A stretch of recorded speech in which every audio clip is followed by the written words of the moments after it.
Hi guys, it's Jordan from P&P Campers. Just going to be doing a handover video on this Timberland Endeavour. So it's based on the Renault Master chassis, and what I'm going to do is I'm going to show you around under the bonnet, then I'll show you around the outside of the van, and then I'll show you inside.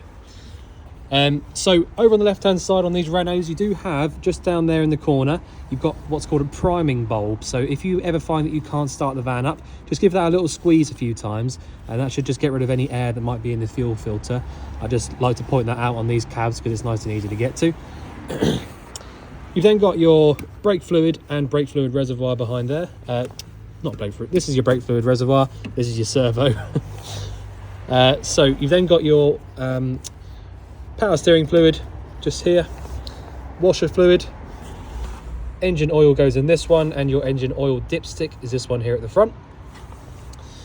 You've then got your engine coolant in this reservoir at the top. Air filter sits inside this box just here at the top of the engine. Over on the right hand side, you have got, because you've got an automatic transmission, you've got a dipstick just there for your auto transmission fluid. You've also got your engine's battery sits under the floor in the cab. So if you ever wanted to jump start the van, you've got a positive terminal just underneath this little cover. And a negative can be basically anywhere that you can find a decent earth. So there are some earths just down there. Or if you've got like an engine hoist or something, there's one back there. Various places that you can earth from under the bonnet. But that's where you can jump start from.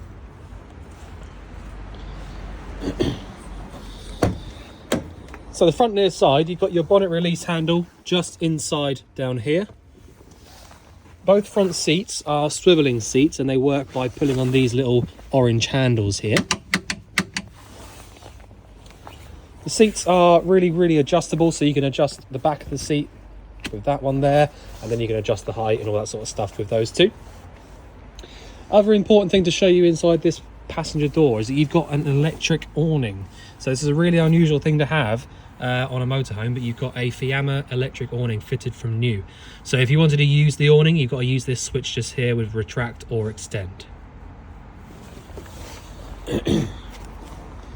For the electric step, you've got a switch just there behind the obviously you wouldn't normally have this up when you're outside the van, but it's just inside just there. That's where your electric step switch is. You've got an awning light just at the top just there, and then obviously you've got your awning all the way running across. We have got an external gas point. So as long as your gas in the refillable bottle underneath is switched on, which it is at the moment, then you'll be able to use that external gas point. And you've also got an external mains socket. So if you've got your electric hookup plugged in, you'll be able to use your external mains. To the back of the van, we have got a bit of an unusual sort of layout. So if you open up the back doors, as you can see, you get this massive amount of storage back here, which is actually even behind the bathroom. So I think it's a really clever little layout where you've got this huge amount of storage. This could be for, you know, all your clothes, your coats, all that sort of stuff, or whatever you want really. It can go in here because it's such a tall space. Above it along here is a cupboard space for inside that you can get to in the top of the bathroom. At the back you have got your standalone table just here. The leg for that will be inside the van somewhere, but that's where the table itself stays. And then in here you have got this here, which is a like a manual kind of override for the awning. So if you needed to manually override the awnings because it's an electronic one, if that stops working for any reason, you can manually do it with this, so you don't get stuck with it out. You've then got your toilet cassette locker. So this is your toilet cassette locker. Here you've got your washer fluid. Say washer fluid, I mean flush fluid. Flush fluid goes in through this one just here. And then you've got the actual cassette down here. So to take the cassette out, you lift up on this little green tab and then pull the cassette towards you. You'll then be able to take the cassette all the way out.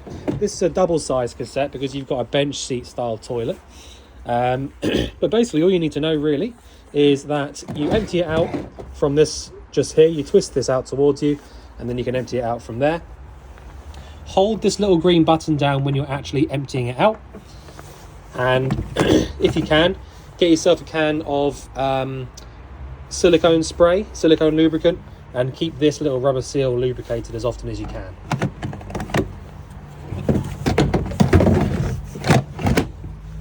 And that is your toilet cassette.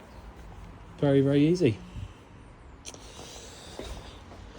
So on the off side of the van, we've got a couple more things to show you. So obviously, as I say, it's a Endeavour by Timberland. So you've got these two vents just here. So these are both to do with your fridge.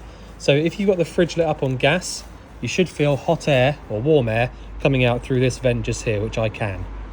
All right, so doing that or feeling that just proves to you that it's definitely working on gas. You can see just in there, just about the top of the flue for that. There's no windows just above that, so you haven't got to worry about keeping any windows shut or anything, but that is the access to the back of the fridge.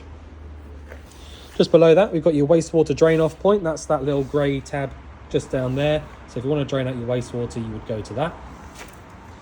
You've then got your freshwater filling point just there. It's literally just a cap that you undo, and your freshwater drain off point directly underneath. Now you've got what's called an underslung tank on here for your gas. So you haven't got a gas locker. It's been fitted from new. The underslung tank, it's a standard thing that they do. So you've got a filling point just here, the one that says auto gas on it. And that is going to be any of your petrol stations or any, fuel stations at all that say LPG on the sign. So you can literally just fill it up from there, and there's a gauge inside the cab, which I'll show you when we get to it in a minute. So that's your filling point there for your gas. Next door to that, we've got your electric hookup, so you can have that plugged in, and that will then give you access to using any of your mains powered appliances, and also your battery charger will spring to life and start charging up your engine and leisure batteries. This vent just here is your boiler vent. So if you've got the boiler lit up on gas, you'll feel hot air coming out through either side of this vent, and that's another way that you can double check that it's definitely working. You have got a little winter cover for that, so make sure that you take this off before you start trying to light it up. And then underneath here, just that little silver panel there is the one that you would take off to get to the valve for the tank, so you can isolate it fully from there. Just below the driver's door, you've got the diesel filling point. You need your ignition key to get that to open up. And then you can see there the chassis number and the exact sort of make and model of the van. So this particular cab is an automatic. So, because it's an auto, well, not just because it's an auto, but you've got a really, really nice high spec in this cab. There's not much that I know of that you haven't got. So you've got the electric adjusting mirrors from down here on the door, and obviously your electric windows. You've got the full cab blinds, so this will come all the way across. If I line it up properly, all the way across like that. Same goes for this one here, that'll go that way. Same goes for the front windscreen, so you can pull them across and they'll meet in the middle and then hold themselves together. You may or may not need to unclip the reversing camera bracket there to get that to come across, because it's not quite central, but there you go. On the actual steering wheel area, you've got obviously your your washers and wipers over on the right, just like normal. You've got these two here, which are both to do with the stereo, so they'll be linked up to that. On the left hand side, you've got your indicators and lights. All right, and you've got your flash there as well. You can turn your fog lamps on and off from there as well. And you've got your horn on the end button just there.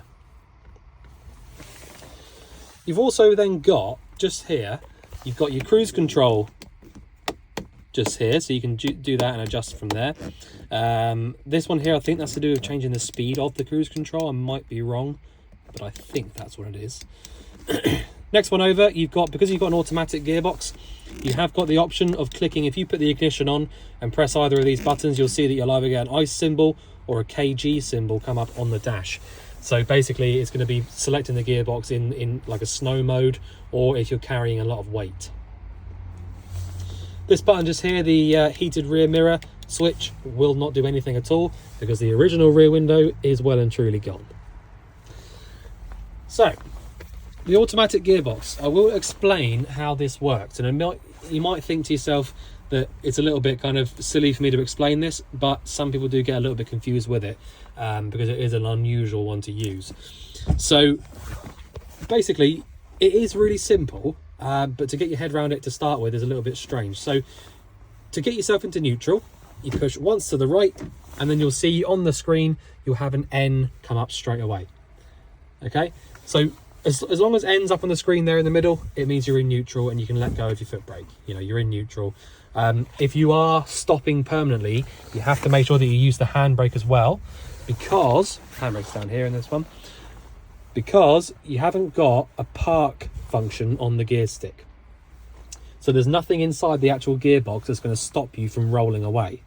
So if you are going to come to a stop, you need to make sure that you select neutral and use the handbrake if you don't want to move off. Right, so actually what I'm going to do is I'm going to put the ignition on so you can see what I'm doing rather than just imagining. So if I just put just the ignition. Okay, so at the moment on the dash we've just got an N, so that means we're in neutral and that's it. Okay, if I push once up, we've now got a 1 on the screen, and that means that we're ready to drive off. We're in first gear. So back to the right just once and we're back in neutral. If I go over to the right and then push down, we've now selected reverse. And now I'm going to press once to the right again, go back to neutral. Okay, so that is how you would select first and reverse gear and sort of put it back to neutral. Now, all you need to know, other than that, is that at the moment, because there's no A next to all these symbols, so we've got 1 on its own, we've got neutral on its own, we've got reverse on its own. Now, the reason for that is that we're in manual mode. Okay, so if I push once to the left, well, put it into first gear and then put once to the left.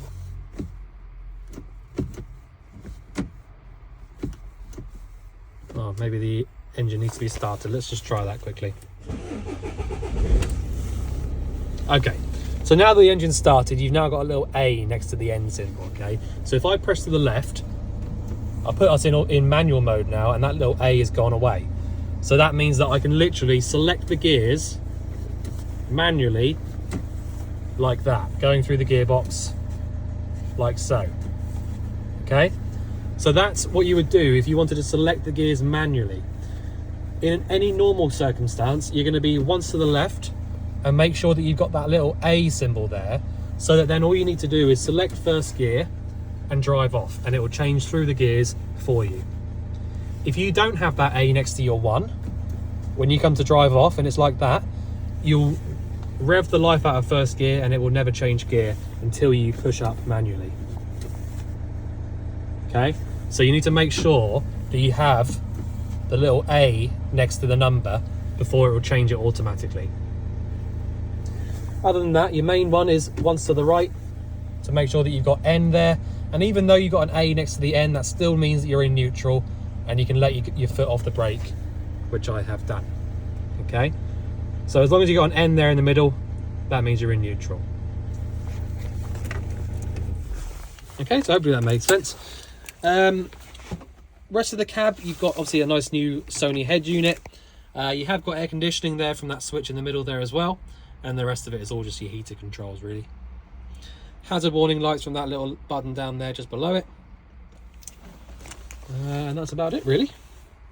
You have got a reversing camera that comes from the middle there, which when you select reverse when the engine's running, it shows you a really nice clear view straight down. Right, so just going to shut this door now. So what I'm going to do is I'm going to turn the power onto the control panel, which is by your top left button. Once I've done that, I should then be able to go around and turn on all of my lights. You've got a couple of switches up here, which will switch on and off certain lights around the vehicle. You will come to sort of work out what they all do, to be honest. It's fairly straightforward, but you've got certain lights that have got their own switches, and others that don't. So you've got some, like the ones on the skylight just here. You'll see I'll turn this button on just here, the right switch at the top here, and that turns on these ones on the skylight. So you'll come to work that out, and use the lights that you want to use and leave the other ones off. But the main thing is really the control panel. So you've got the main switch on the top left-hand side, as I said.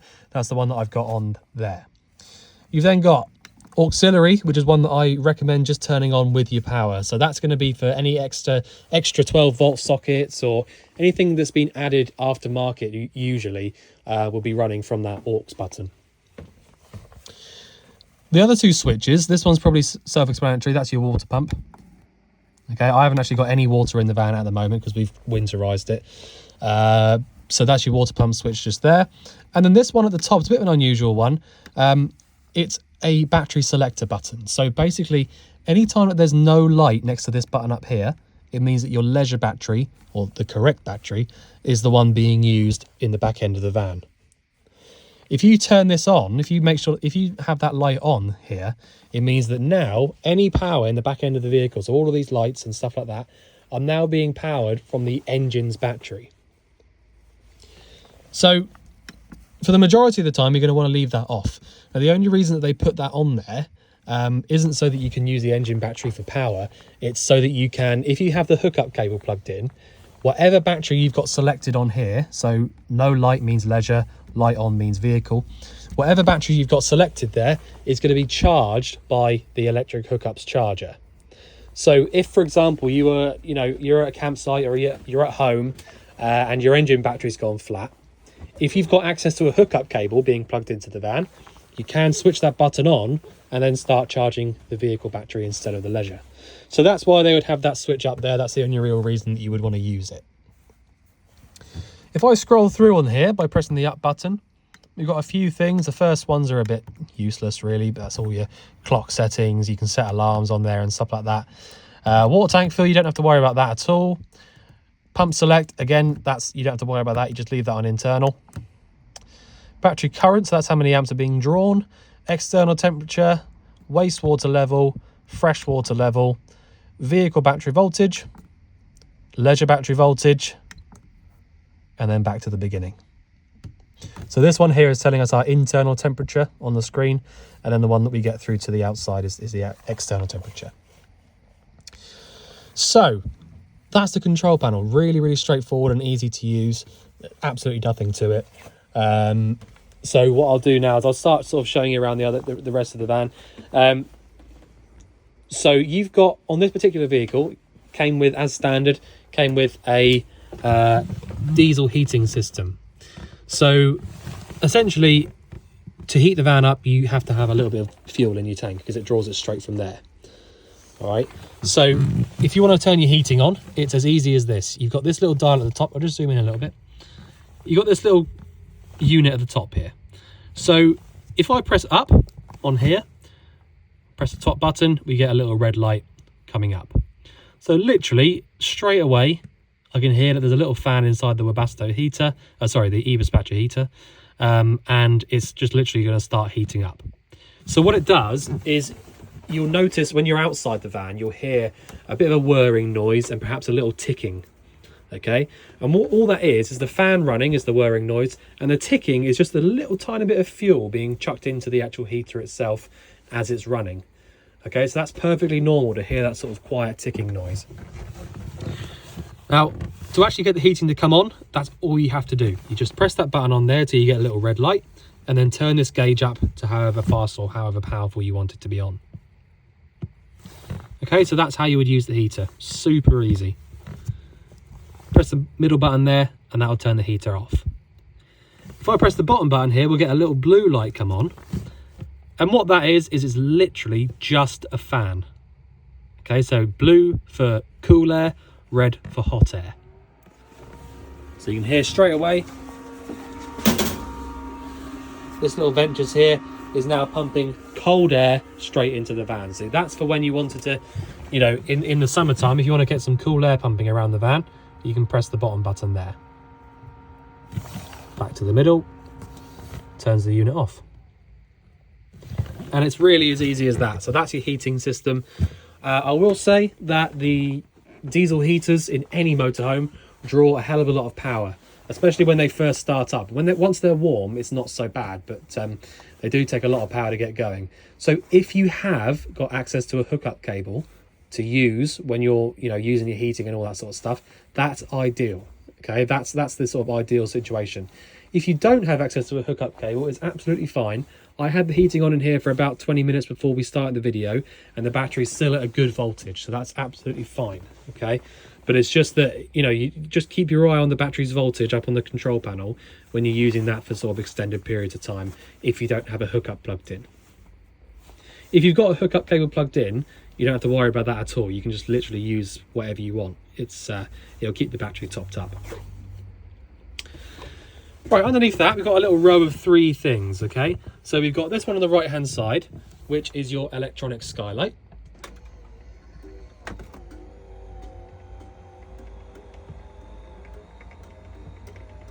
Let's just show you that working. So that is a Remis unit. All right, that's a Remis skylight, and it's the electronic one. So I'll leave that open for now. The other 2 things are both to do with your boiler, so your hot water. So you've got the option on this one of using it on gas or electric. So if you wanted to use it on the gas, you would be looking at this little left-hand dial here, and you would literally turn this dial around to the right until you get a green light, and then you would select your temperature. It really is as easy as that. I'm going to turn that off for now because I know that there's no water inside the boiler, so I'm going to leave that off for a minute. If you had the electric hookup plugged in, you would switch this little button on here, and that will then literally just start heating the water up straight away. It's literally as easy as that. So just bring that back down again. You hold your finger on this until it stops. There you go. Right, so that is your hot water, electric skylight, and your heating. So talking of the boiler, there is something really important you need to know about with all motorhomes really, but this one I'll show you, specifically to this van.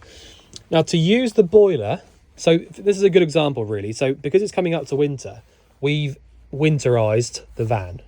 Okay, so we haven't gone to the extremes of kind of putting a cover on it and all that sort of stuff, because obviously it's a sold vehicle and the customer's going to be collecting it. But our basic winterizing that we've done is making sure there's no water inside the van whatsoever.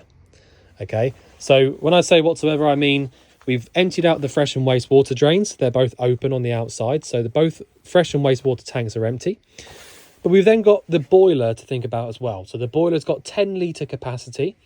And if you don't drain the boiler out manually yourself, it just won't do it at all.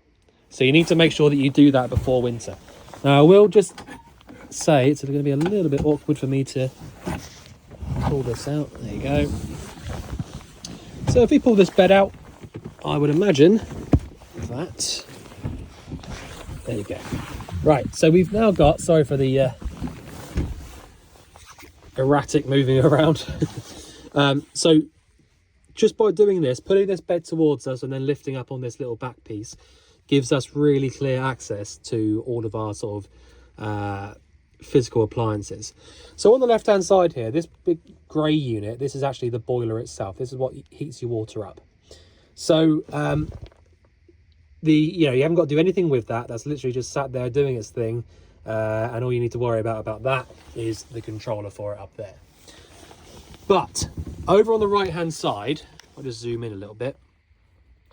Over on this right hand side, you can see this little yellow handle which is facing upright towards us at the moment. So that is the boiler drain off point. And as I said, that's a manual drain off point, so you do have to do this yourself. So at the moment, any water that we put towards that boiler is going to drain out directly onto the floor. Okay, so at the moment the boiler is 100% empty. So that's what you would be doing in winter. If you're going to leave the van for a while and you don't want the water to freeze up, that's what you need to do. When you come to using the van again and you want to fill the boiler up and actually get the water hot, you need to first of all lay that little tab down flat. All right, there's nothing to it. You literally just lay it down flat and it will just stay there. Once you've done that, you would fill the van up with water from your freshwater filling point that I showed you on the outside. Once you've filled it up with water, you can double check that you've got water in here by flicking through here and just getting to your water level, fresh water. And, as long as you've got something above 25% in there, you can get started and do the next step. So flick your switch down, fill the van up with some water, and then turn your pump on. Once you've turned your pump on, it will sound a little bit like there's water going everywhere and all that sort of stuff. Okay, it's totally normal. So once you turn your water pump on, you come over to the sink here and lift the tap up on the hot side of the tap. All right, that is literally all you have to do. You'll notice that when you do that, because the boiler's empty, you won't get any decent water coming through the tap at all. What it will do, it'll sort of cough and splutter, and you won't get much pressure coming through whatsoever. So what you need to do is literally leave the tap open on the hot side of the tap and wait for it to start coming through nice and clearly. I promise you, you'll know about it when it starts coming through clearly, because you'll hear the water coming up to the tap and then coming out properly. It will kind of cough and splutter and get the sides wet a little bit whilst it's pressurizing, but once it's got to pressure, you'll know about it. And once you have got to pressure, put the tap back down again and wait for the pump to turn itself off. If you've got the water pump switch on the control panel and the pump doesn't run, it's not running anymore, that means that it's got to pressure and it's turned itself off, and that's a good thing. Okay, so that is the process of filling the boiler back up. Now, as I say, we've done this for the fact that it's going to get down to like -degrees in the next few days, and the very, very last thing that we want is for water to be inside these pipes, and especially inside the boiler. So that's why you would drain it out. Now, whilst we're here, I'll just point out this unit down here that says EC200 on it. This is what's called your power supply unit, so your PSU. So essentially what this does, this is kind of like the heart of the vehicle. So every single thing that's got power goes to here first and then gets diverted around the vehicle where it needs to go to. So you've got trip switches on here underneath this little flap. So that's your mains related stuff over there on the right. And you've got all 8 of your 12-volt fuses with a little diagram telling you what they all do. So if you were ever on holiday in a little bit of trouble and you know something stopped working, if you feel up to it, you can have a little look in there and just see which one it says it is. So let's just say, for example, the water pump wouldn't come on whatsoever. We could easily come in here and look on there and just see which one says water pump and just check the fuse. It would, you know, it's easy as that. All right, so that's your power supply unit down there. You don't have to do anything with that, really. It's just that I'm just sort of explaining to you what that is. So I push the bed all the way back until you hear the click, and then we can lift this back cushion back. Right, so on the Timberland, you do get a proper range cooker. So you've got the 4-burner hob at the top just there. They all light up by using this little button just here. The same ignition switch will do your grill, which is from this little dial here, and the oven as well.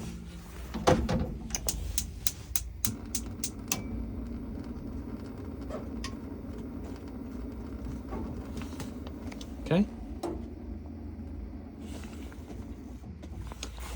So from that side of things, very, very straightforward. Got loads of storage in all of these lower cupboards. I don't need to explain any of that. You've got a microwave down here. That is going to be only working when your electric hookup's plugged in. That's literally a hookup appliance only. Up here in this locker up top, we have got your TV aerial booster. So if you want to have any signal coming through to this socket down here, you do need to make sure that that TV aerial booster is switched on like it is now. Below all this, we've got the fridge, which is one of the most important parts of the van, and one of the easiest to use, I would say. So you've got a Dometic 3-way fridge in here, which is a very good thing. So very, very simple to use. You just need to know how to use it, or the sort of process of using it first. So you've got 3 options. You've got gas, you've got mains electric, and you've got 12 volt. So the gas is the only one that I can use at the moment because I haven't got the hookup plugged in, and I haven't got the engine running, which is what you need to have on to use the 12 volt. So I can only use the gas at the moment anyway. So that's why I've selected gas, and it's lit up straight away. So you haven't got to do anything to light it. You literally just turn it over to gas and it will light up by itself. If I had the electric hookup plugged in, I would be down here on hookup and I would have electric selected. So the last one here, the 12 volt, is for when your engine's running only. It won't do anything at all unless your engine's running. And I will say, like I do on every video, the 12 volt is only for literally keeping the temperature inside the fridge for when you're driving. It will not get the fridge cold by itself, and so you need to make sure that you pre-cool it before you leave. But for the time being, as I said, we can only use it on the gas, so I'll leave it on the gas. Bear in mind that the fridge will take about 3 or 4 hours at, at sort of maximum time really, but it will take up to sort of 3 to 4 hours to get cold, either on gas or the mains. And then, as I said, the 12 volt just holds the temperature for when you drive. So into the back end of the van, as I said, you've got this big door, which does actually give you access to that outside locker. So if I just kick that down, and that, we've then got a direct route out to the back of the van. So that's quite a cool little thing. Obviously you can close it back over easily enough. You've got access to your big storage locker up the top just here as well, with a light inside so you can actually see what you're doing. Now to our right, we have got more storage inside here and an adapter for your external gas point. That will be very handy in the future when you come to use it. Just going to move this shower curtain out of my way a little bit. Absolutely massive storage locker in here. This is going to be for your clothes and things. And the brown folder just down here is where the majority of your paperwork is going to be for the van as well.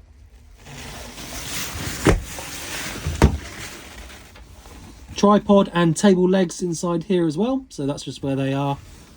And then obviously where we're stood is our shower unit. Okay, so with this particular layout of bathroom, I'll just pull this door away as well. So you've got inside here, you've got a sort of handheld shower point. Okay, that's literally a hot and cold tap here on this unit. Pretty self-explanatory really. And then below that we have got your toilet. This is the only part that I tend to actually run through because the rest of it's literally just hot and cold. There's nothing to it really. So the toilet itself, you've got a blue button on the left hand side, which is what draws around your flush fluid. Now this is a little bit empty to be honest at the moment of flush fluid, but that's the button that you would press there to pump it all around. Pull this towards you to open up that flap and push it back again to close it back over. So if you remember on the outside, I showed you the top bit that comes out in that cassette locker is your flush fluid. So if you put your pre-mixed pink fluid into there and watch that gauge on the left hand side go up, you will then be able to use this flush. Has been tested on the habitation check, so it must have literally just run out. So I pull this back around, put that over there. Okay, so to be honest, I think I've shown everything now. I don't think I've missed anything out. If I have, or if there's anything that you think you want going over again or anything at all, just give us a shout. But otherwise, I look forward to seeing you soon. Thanks very much.